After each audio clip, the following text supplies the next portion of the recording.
Astaghfirullah. Setelah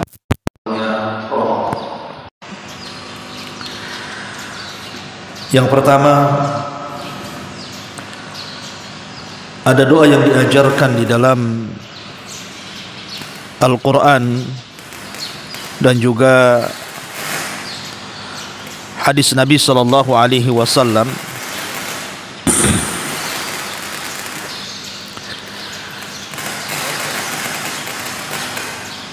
Pertama, dari Al-Quranul Karim, di mana Allah Subhanahu wa taala mengajarkan kepada kita sebuah doa, Rabbana la tuzigh qulubana ba'da id hadaitana wa hab lana min ladunka rahmatan innaka antal wahhab. Kemudian yang kedua, dari hadis Nabi SAW, Nabi SAW selalu berdoa dalam salat, Ya muqallibal qulub tsabbit qalbi ala ta'atik. Wahai zat yang membolak-balikan hati, tetapkan hatiku di atas ketaatan kepadamu. Dua doa ini harus senantiasa kita baca selepas Ramadan. Kenapa demikian? Karena banyak sekali kaum muslimin selepas Ramadan ini jangan bicara soal hitungan minggu ataupun bulan. Terkadang hitungan menit ataupun jam, orang itu sudah berubah. Yang tadinya di bulan Ramadan ahli ibadah, ketika keluar Ramadan sudah malas untuk beribadah kepada Allah Azza wa Jalla. Bahkan lebih daripada itu, bermaksiat pula kita kepada Allah Subhanahu wa taala. Makanya penting kita meminta kepada Allah Azza wa Jalla keistiqomahan dalam ibadah. Makanya para ulama salaf ada yang mengistilahkan, man kana ya'budu Ramadan fa inna Ramadhana qad fat, wa man kana ya'budu Allah fa inna Allah hayyun la yamut. Siapa di antara kita yang menyembah Ramadan, maka Ramadan itu sudah berlalu. Tapi siapa di antara kita yang menyembah Allah Subhanahu wa taala, maka Allah Subhanahu wa taala zat yang akan tetap hidup dan tidak akan pernah meninggal. Dari sini kata para ulama, kun abdan rabbaniyan wa la takun abdan ramadhaniyan. Jadilah hamba Allah, jangan pernah menjadi hamba Ramadan.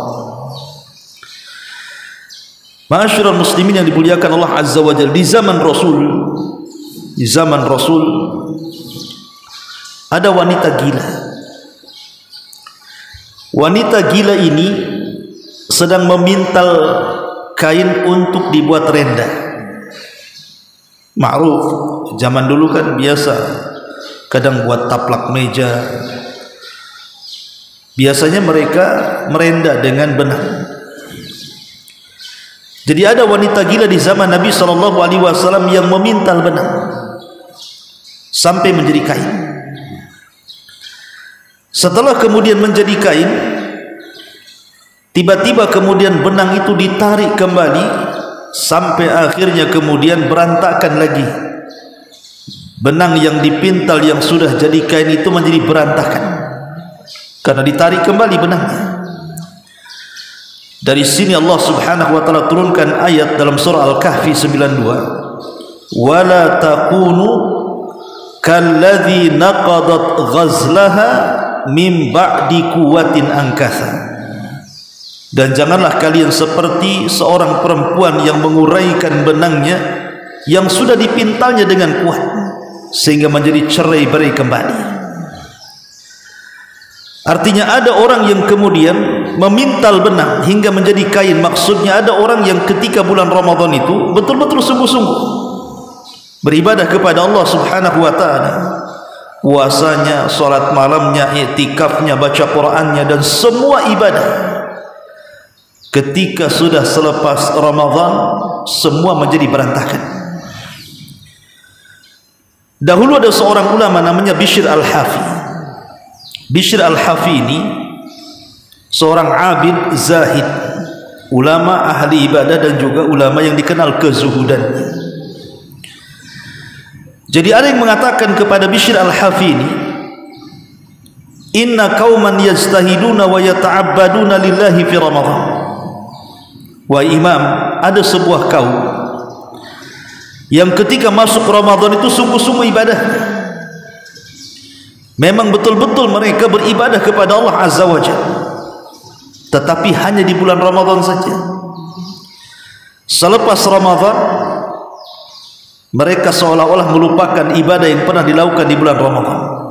Apa kata Bishr al-Hafi? Bi'sal qaumun la ya'rifuna lillahi haqqan illa fi Ramadan. Seburuk-buruk kaum adalah kaum yang tidak mengenal hak Allah kecuali di bulan Ramadan. Pada Allah Subhanahu wa ta'ala mengatakan, wa'bud rabbaka hatta ya'tiyakal yakin. Sembahlah Rabbmu sampai ajal menjemputmu.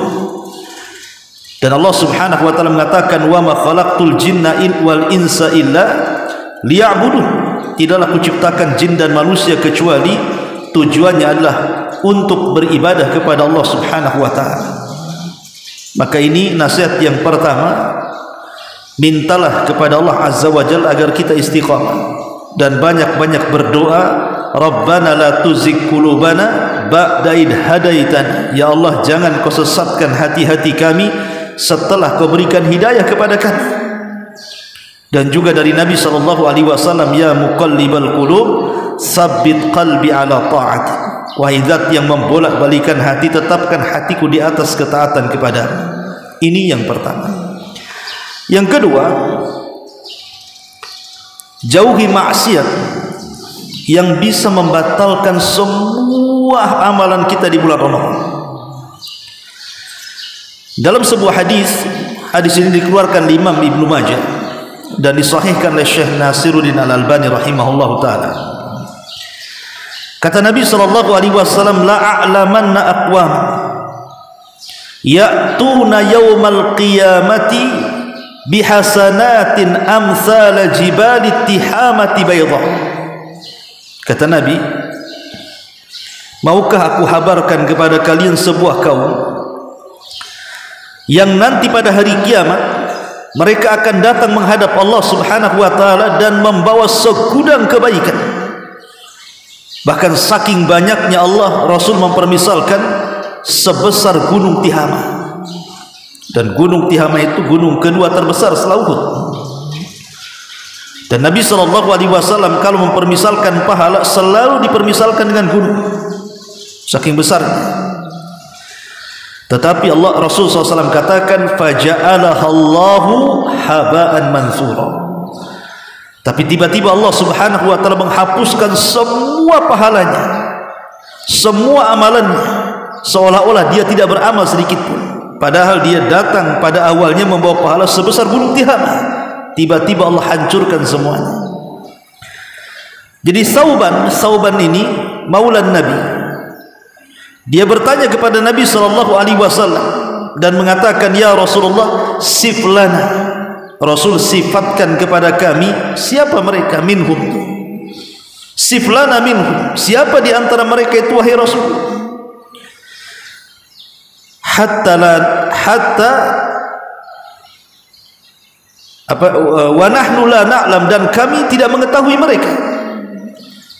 Maka Nabi SAW mengatakan, amma innahum ikhwanukum wa min jildatikum wa ya'khuduna minal laili kama ta'khudun. Kata Nabi SAW, adapun mereka sama dengan kalian, saudara-saudara kalian, satu kulit dengan kalian, sebagaimana kalian juga rajin melaksanakan qiyamul lail, mereka juga sama. Tetapi kata Nabi sallallahu alaihi wasallam, walakinnahum idza khalau bi maharimillahi intahaquha. Ini masalahnya. Inilah penyebab kenapa amalan itu akan hancur. Akan tetapi mereka sebuah kaum apabila mereka sedang bersendirian, mereka pun kemudian merobek keharaman-keharaman Allah Subhanahu wa taala, alias maksiat sembunyi-sembunyi.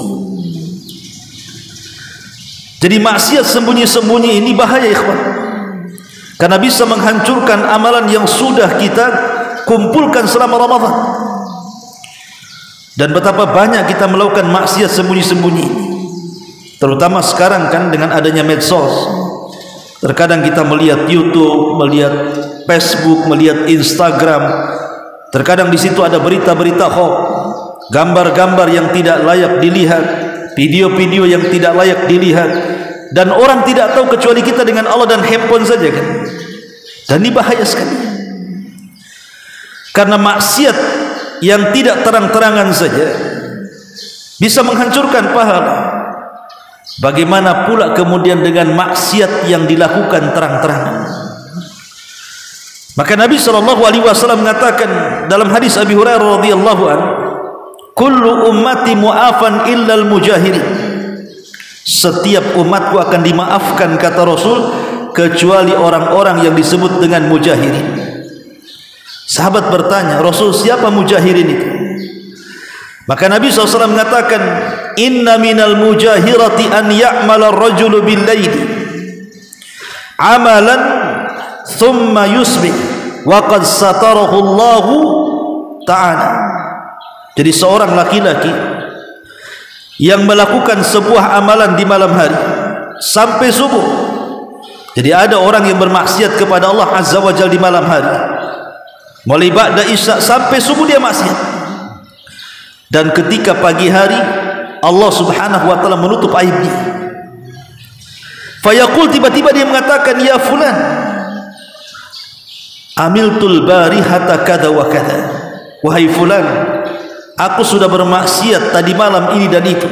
Padahal orang ini sudah ditutup aibnya oleh Allah Subhanahu wa taala.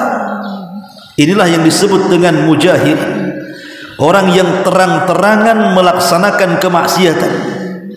Yang sembunyi-sembunyi saja bisa menghancurkan amalan, macam mana pula yang terang-terangan? Maka Rasul mengatakan, kullu ummati mu'afan illal mujahirin. Setiap umatku dimaafkan kecuali orang yang terang-terangan. Maka baik terang-terangan, baik sembunyi-sembunyi, baik dosa besar, baik dosa kecil, jangan pernah dilihat dosanya, tapi lihatlah kepada siapa kita berbuat dosa, kepada Allah Subhanahu wa taala. Karena seorang mukmin, kata Nabi sallallahu alaihi wasallam, yara dhunubahu ka'annahu qa'idun tahta jabali. Jadi seorang mukmin itu kalau melihat dosa itu seperti duduk di bawah pohon, di bawah gunung. Yakhafu an yaqa alaihi, dan gunung itu hampir hancur, meledak, dan seolah-olah akan menimpanya. Logika ikhwan, kalau kita ini ada gunung meletus, rumah kita di bawah gunung, kemudian BMKG mengumumkan bahwa dalam beberapa jam gunung itu meledak, kira-kira yang ada di rumah itu lari atau tidak? Kita katakan lari karena ketakutan kan? Sepertilah seorang mukmin ketika melihat dosa seperti duduk di bawah gunung yang hampir hancur, pasti dia akan lari. Tapi kata Nabi SAW, wa innal fajir, tapi orang jahat, yara dhunubahu kadhubabin marra ala anfihi faqala bihi hakadha. Tapi orang jahat, orang fajir, orang jelek melihat dosanya seperti lalat menempel di hidungnya, kemudian ditepak dan mengatakan, anyah kamu, tapi kemudian lalat itu balik lagi. Jadi orang fajir itu nyeselnya sebentar aja, tapi kemudian besoknya berbuat jahat lagi, berbuat dosa lagi, berbuat mungkar lagi, dan begitu seterusnya. Dan dosa itu bisa mengeraskan hati, dan kalau sudah keras hati, hidayah pun akan sulit. Walaupun kita berdoa kepada Allah Azza wa Jalla, ya Allah berikan hidayah, tapi kalau maksiat tidak ditinggalkan, maka itulah penghalang hidayah yang kita minta setiap hari. Ya muqallibal qulub tsabbit qalbi ala ta'ati. Ini yang kedua. Dan yang terakhir, karena ini masuk di bulan Syawal, ikhwan. Bulan Syawal ini adalah bulan haji. Jadi bulan Syawal ini masuk pada kategori bulan haji. Masuk pada ayat Al-Quran, Al-Hajju Ashhurun Ma'lumah, bahwa haji itu ada bulan-bulan yang diketahui.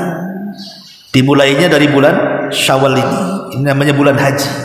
Syawal, Dzulqa'dah, Dzulhijjah. Ini namanya bulan haji. Kan di zaman dulu, sebelum ada pesawat, haji-haji mereka itu masih menggunakan kapal laut, sehingga berbulan-bulan.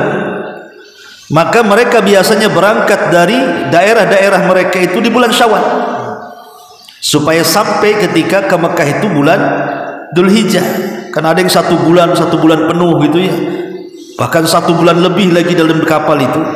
Maka mereka sudah persiapan di bulan Syawal, sehingga ketika sampai di Mekah itu mereka masuk di bulan Dzulhijjah.